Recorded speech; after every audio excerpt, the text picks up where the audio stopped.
Hey guys, we're out here in an almond orchard just outside of Traver, California, and today we're going to be digging into the roots and looking at the biological health of the soil. Right now we're still in April and we're still pretty bacterial dominant in the soil. So when you pick up the soil, it's going to have kind of a slimy texture to it. As we progress into the summer, we get a little bit warmer, we're going to get a lot of yeast forming. Those yeast are going to come in, they're going to rapidly multiply, and it's going to take over the soil environment. As the summer comes to an end and we get more into fall, it's going to change into a fungal dominant environment.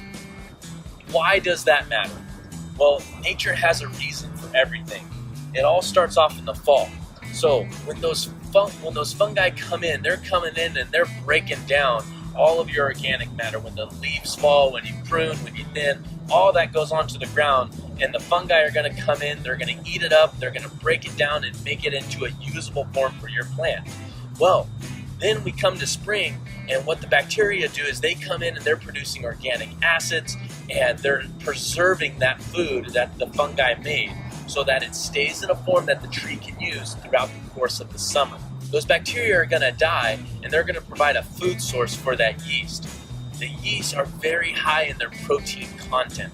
Well, why does that matter? Well, protein is the most prolific source of nitrogen in your soil. It's comprised of your organic matter and your organisms. Those are the two organic forms of nitrogen in your soil, and that's important because those are the forms of nitrogen that won't leach out with an irrigation or with some rain. We'll talk a little bit more about the different forms of nitrogen next week.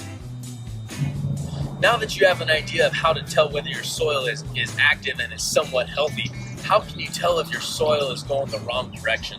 Well, if you dig in a little bit and your soil has a smell to it, just an ammonia smell, a metallic smell, anything like that, it's not sweet, it smells sour, that's a good indicator that your soil is anaerobic, and your tree will suffer consequences for that. Those environments are perfect for growing verticillium or Phytophthora. It's just not a conducive environment for a healthy plant.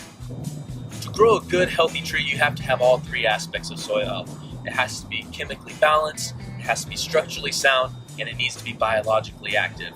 Nature has a way of doing all those things. When you work with nature, the possibilities are endless.